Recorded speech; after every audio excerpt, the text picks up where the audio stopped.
प्यारे बच्चों, सुप्रभात। आज हम पाठ 2 पढ़ेंगे, बचपन। इसकी लेखिका है कृष्णा सोबती। शुरू करते हैं। मैं तुम्हें अपने बचपन की ओर ले जाऊंगी। मैं तुमसे कुछ इतनी बड़ी हूँ कि तुम्हारी दादी भी हो सकती हूँ, तुम्हारी नानी भी, बड़ी बुआ भी, बड़ी मौसी भी। परिवार में मुझे सभी लोग जीजी कहकर ही पुकारते हैं। लेखिका अपना परिचय दे रही हैं कि उन्हें नानी, दादी सभी नाम से पुकारा जाता है, लेकिन ज़्यादा लोग जो हैं परिवार के, वो उन्हें जीजी कहकर पुकारते हैं। हाँ, मैं इन दिनों कुछ बड़ा बड़ा यानी उम्र में सयाना महसूस करने लगी हूँ। शायद इसलिए कि पिछली शताब्दी में पैदा हुई थी। मेरे पहनने ओढ़ने में भी काफ़ी बदलाव आए हैं। पहले मैं रंग बिरंगे कपड़े पहनती रहती थी, नीला, जामुनी, ग्रे, काला, चॉकलेटी, और अब मन कुछ ऐसा करता है कि सफ़ेद पहनूं। गहरे नहीं, हल्के रंग के। मैंने पिछले दशकों की तरह तरह की पोशाकें पहनी हैं। पहले फ्रॉक, फिर निक्कर, फिर वॉकर, फिर स्कर्ट, फिर लहंगे, फिर गरारे, और अब चूड़ीदार और घेरदार कुर्ता। लेखिका अपने पहनावे के बारे में बता रही हैं कि पहले उन्हें गहरे रंग पसंद आते थे और अब वो जो हैं सफ़ेद कलर का कपड़ा पहनना पसंद करती हैं, या हल्के कलर के कपड़े पहनने उन्हें पसंद आते हैं। बचपन के कुछ फ्रॉक तो मुझे अब तक याद है। हल्की नीली पीली धारी वाली फ्रॉक, गोल कॉलर व बाजू पर भी गोल कप, एक हल्के गुलाबी रंग का बारीक चुन्नटों वाला घेरदार फ्रॉक, नीचे गुलाबी रंग की फ्रिल। उन दिनों फ्रॉक के ऊपर भी जेब में रुमाल और बालों में इतराते रंग बिरंगे रिबन का चलन था। लेखिका कहती हैं कि मैंने चुन्नटों घेरदार वाले फ्रॉक पहने हैं और बालों में जो है रिबन लगाने का चलन था और मैं रंग बिरंगे रिबन लगाती थी। लेमन कलर का बड़े प्लेटों वाला गर्म फ्रॉक जिसके नीचे फर टकी थी। 2 ट्यूनिक भी याद हैं, एक चॉकलेटी रंग का और अंदर की कोटी प्याजी, दूसरा ग्रे और उसके साथ सफ़ेद कोटी। लेखिका को बचपन के 2 कपड़े अभी भी याद हैं, जो एक चॉकलेटी कलर का था और दूसरा सफ़ेद कोटी के साथ ग्रे कलर का कपड़ा वो पहनती थी।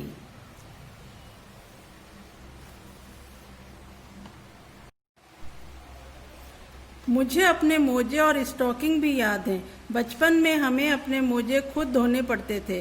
वे नौकर या नौकरानी को नहीं दिए जा सकते थे, इसकी सख्त मनाही थी। लेखिका बचपन में अपने मोजे स्वयं धोती थी, नौकर नौकरानी उसे नहीं धोते थे।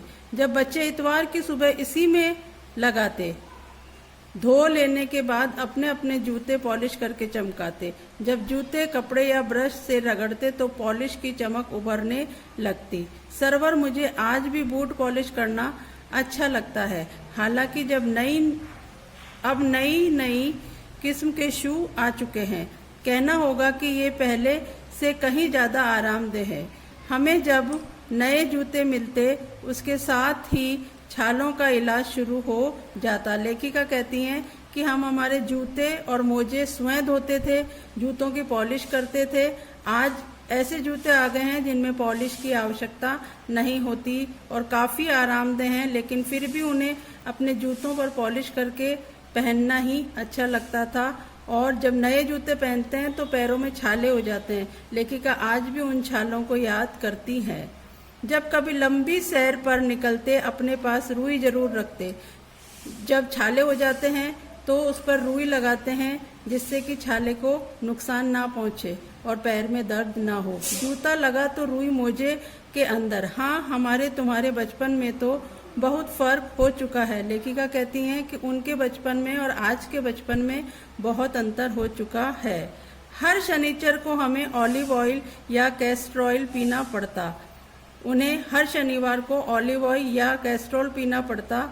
यह उनके लिए कंपलसरी था, जरूरी था। हर शनिवार को वो कैस्ट्रोल पीते। यह एक मुश्किल काम था। शनिचर को सुबह से ही नाक में इसकी गंध आने लगती। कैस्ट्रोल में से बहुत बदबू आती थी उन्हें। छोटे शीशे के गिलास जिन पर ठीक खुराक के निशान पड़े रहते, उन्हें देखते ही मतली होने लगती। मतली का मतलब है यहाँ पर उल्टी। लेखिका उस ग्लास पर जो निशान देखती तो देखते ही उन्हें उल्टी जैसा लगने लगता। मुझे आज भी लगता है कि अगर हम ना भी पीते, वह शनिवारी दवा तो कुछ ज़्यादा बिगड़ने वाला नहीं था। सेहत ठीक ही रहती। तुम्हें बताऊंगी कि हमारे समय और तुम्हारे समय में कितनी दूरी हो चुकी है, यहाँ तक कि बचपन की दिलचस्पियां भी बदल चुकी हैं। यहाँ लेखिका कहना चाह रही हैं कि आज का समय जो है वो बहुत बदल चुका है, पहले के समय में और आज के समय में बहुत बदलाव आ चुके हैं। याद रहे उन दिनों कुछ घरों में ग्रामोफोन थे, रेडियो और टेलीविजन नहीं थे। पहले के समय में घरों में ग्रामोफोन हुआ करते थे। आज का समय इतना बदल गया है कि आज ग्रामोफोन देखने को भी नहीं मिलता है। आज रेडियो और टेलीविजन हमारे हर घर में मिलता है। हमारे बचपन की कुल्फी आइसक्रीम हो गई है। लेखिका कहती है जिसको हम कुल्फी समझकर खाते थे वो आज आइसक्रीम के रूप में बच्चे उसे जानते हैं। कचौरी समोसा पेटीज में बदल गया है। जो कचौरी समोसे थे वो पेटीज में बदल गए हैं। आज हम पेटीज बहुत शौक से खाते हैं। सैतूत और फालसे और खसखस के शरबत कोक पेप्सी में उन दिनों कोक नहीं लेमनेड विम्टो मिलती थी। शिमला और नई दिल्ली में बड़े हुए बच्चों को वेंगसर व डेविको रेस्टोरेंट की चॉकलेट और पेस्ट्री मजा देने वाली होती। हम भाई बहनों की ड्यूटी लगती शिमला मॉल से ब्राउन ब्रेड लाने की। लेखिका के भाई बहनों में आपस में उनकी ड्यूटी लगती कि एक दिन मॉल से कोई ब्रेड लेकर आएगा, एक दिन दूसरा ब्रेड लेकर आएगा। हमारा घर मॉल से ज्यादा दूर नहीं था। एक छोटी सी चढ़ाई और गिरजा मैदान पहुंच जाते। एक छोटी सी चढ़ाई आती थी मॉल तक पहुंचने में। वहां से एक उतराई उतरते और मॉल पर कन्फेक्शनरी काउंटर पर तरह तरह की पेस्ट्री और चॉकलेट की खुशबू मन भावनी थी। जैसे ही मॉल के पास जाते वहां उन्हें पेस्ट्री और चॉकलेट की खुशबू आने लगती। हमें हफ्ते में एक बार चॉकलेट खरीदने की छूट थी। सबसे ज्यादा मेरे पास चॉकलेट टॉफी का स्टॉक रहता। मैं चॉकलेट लेकर खड़े खड़े कभी ना खाती, घर लौटकर साइड बोर्ड पर रख देती और रात के खाने के बाद बिस्तर में लेटकर मजा लेकर खाती। लेखिका को चॉकलेट का शौक था और उनके पास चॉकलेट और टॉफी का बहुत बड़ा स्टॉक रखती थी और वो रात को बिस्तर में लेटकर चॉकलेट खाती थी। शिमला के काफल भी बहुत याद आते हैं, खट्टे मीठे, कुछ एकदम लाल, कुछ गुलाबी, रस भरी कसमल सोचकर ही मुंह में पानी भर आए। चेस्टनट एक और गजब की चीज, आग पर भूने जाते और फिर छिलके उतारकर मुंह में। चना जोर गरम, चने जोर गरम और अनारदाने का चूर्ण। हाँ, चने जोर गरम की पुड़ियाँ तो जो तब थी वह अब भी नजर आती हैं। पुराने कागजों से बनाई हुई इस पुड़िया में निरा हाथ कमाल है। नीचे से तिरछी लपेटे हुए, ऊपर से इतनी चौड़ी कि चने आसानी से हथेली तक पहुंच जाएं। आपने चने देखे ही होंगे, जो एक चना जोर की एक पुड़िया बनती है, कोन टाइप होता है, उसमें चना डाल करके देते हैं, वो हम आज भी खाते हैं। आप सबने चना जोर गरम खाया ही होगा। लेखिका भी उस समय चना जोर गरम खाती थी। एक वक्त था जब फिल्म का गाना चना जोर गरम बाबू में लाया मजेदार चना जोर गरम, ये गाना उन्हें रटा हुआ था क्योंकि सब बच्चे चना जोर गरम शौक से खाते थे। उन दिनों स्कूल के हर बच्चे को आता। कुछ बच्चे पुड़िया पर तेज मसाला बुरकवाते। पूरा गिरजा मैदान घूमने पर यह पुड़िया चलती। एक एक चना पापड़ी मुंह में डालने और कदम उठाने में एक खास सी लय रफ्तार थी। लेखिका चना जोर गरम के लिए बता रही हैं कि सारे बच्चे उसे शौक से खाते थे। छुटपन में हमने शिमला रिज पर बहुत मजे किए, घोड़ों की सवारी की। शिमला के हर बच्चे को कभी ना कभी यह मौका मिल ही जाता था। हम जाने क्यों घोड़ों को कुछ कमतर करके समझते, उन पर हंसते।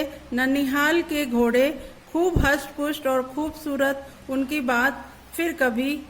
शाम को रंग बिरंगे गुब्बारे, सामने जाकू का पहाड़, ऊंचा चर्च की घंटियां बजती तो दूर दूर तक उसकी गूंज फैलती। लगता इसके संगीत से प्रभु यीशु स्वयं कुछ कह रहे हैं। लेखिका जब ब्रिज पर घूमने जाती तो वहाँ बहुत सारे घोड़े हुआ करते थे, खूब रंग बिरंगे गुब्बारे मिलते उन्हें, और एक वहाँ पर चर्च था। उस चर्च की घंटियाँ उन्हें बहुत ज़ोर ज़ोर से सुनाई देती और ऐसा लगता था कि वहाँ पर प्रभु यीशु का निवास है और प्रभु यीशु वहाँ पर मौजूद हैं। सामने आकाश पर सूर्यास्त हो रहा है। सूर्यास्त का मतलब है जब सूर्य अस्त होता है। सामने आकाश पर सूर्यास्त हो रहा है। गुलाबी सुनहरी धारियां नीले आसमान पर फैल रही है। दूर दूर फैले पहाड़ों के मुखड़े गहराने लगे और देखते देखते बत्तियां टिमटिमाने लगी। रिच पर की रौनक और मॉल की दुकानों की चमक में भी क्या कहने, स्कैंडल पॉइंट की भीड़ से उभरता कोलाहल।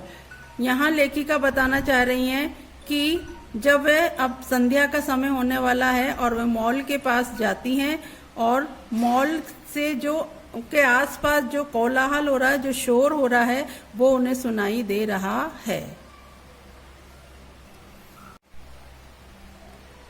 सर्वर स्केल्डर पॉइंट के ठीक सामने उन दिनों एक दुकान हुआ करती थी जिसके शोरूम में शिमला कालका ट्रेन का मॉडल बना हुआ था। अब एक दुकान का वर्णन कर रही हैं। उस दुकान के सर्वर स्केल्डर के पॉइंट के सामने वो दुकान हुआ करती थी और शोरूम में शिमला कालका ट्रेन का मॉडल बना हुआ था। इसकी पटरियां, उस पर खड़ी छोटे छोटे डब्बों वाली ट्रेन, एक और लाल टीन की छत वाला स्टेशन और सामने सिग्नल देता खंबा, थोड़ी दूर पर बनी सुरंग। यहाँ रेलवे स्टेशन ट्रेन का वर्णन कर रही हैं। उनको ट्रेन जो थी वो बहुत अच्छी लगती थी और वो ट्रेन के डब्बों को, कैसे छोटे छोटे डब्बे होते हैं, आपने भी ट्रेन देखी होगी, उस ट्रेन का वो यहाँ पर वर्णन कर रही हैं जो लेखिका को उस समय दिखाई देती थी। पिछली सदी में तेज रफ्तार वाली गाड़ी वही थी। कभी कभी हवाई जहाज भी देखने को मिलते। उन्हें ट्रेन जो थी वो सबसे आने जाने का, आवागमन का साधन था, लेकिन कभी कभी हवाई जहाज भी वो देखती थी। दिल्ली में जब भी उनकी आवाज़ आती, बच्चे उन्हें देखते बाहर दौड़ते और जैसे ही हवाई जहाज की आवाज़ आने लगती, बच्चे दौड़ करके बाहर घर से निकलकर उसे देखते। एक भारी भरकम पक्षी उड़ा जा रहा है पंख फैलाकर। ऐसा लगता हवाई जहाज उड़ रहा है, तो वो ये समझते कि कोई एक बड़ा, बहुत बड़ा पक्षी उड़ रहा है। यह देखो, और वह गायब। हवाई जहाज ऐसे आता और गायब हो जाता। उसकी स्पीड भी इतनी तेज लगती। हाँ, गाड़ी के मॉडल वाली दुकान के साथ एक और ऐसी दुकान थी जो मुझे कभी नहीं भूलती। लेखिका को अब एक दुकान याद आती है और वो दुकान वो आज तक कभी भी नहीं भूली।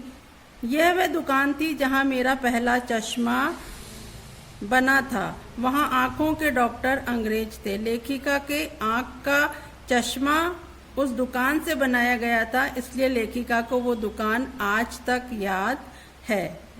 शुरू शुरू में चश्मा लगाना अटपटा लगा। छोटे बड़े मेरे चेहरे की ओर देखते और कहते, आंखों में कुछ तकलीफ है, इस उम्र में ऐनक, दूध पिया करो। मैं डॉक्टर साहब का कहा दोहरा देती, कुछ देर पहनूंगी तो ऐनक उतर जाएगी। लेखिका के कम उम्र में ही चश्मा लग चुका था और डॉक्टर ने उन्हें कहा था कि अगर लगातार आप चश्मा लगाओगे तो ये चश्मा आपका उतर जाएगा।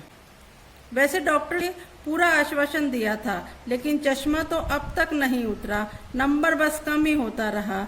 मैं अपने आप इसकी जिम्मेदार हूँ। लेखिका चश्मा लगाने के लिए अपने आप को जिम्मेदार ठहरा रही हैं।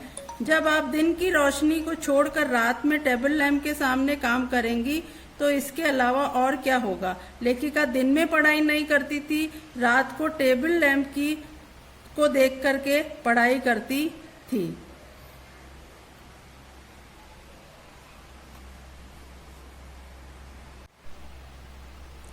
जब पहली बार मैंने चश्मा लगाया तो मेरे एक चचेरे भाई ने मुझे छेड़ा, देखो देखो कैसी लग रही है। लेखिका का एक चचेरा भाई था।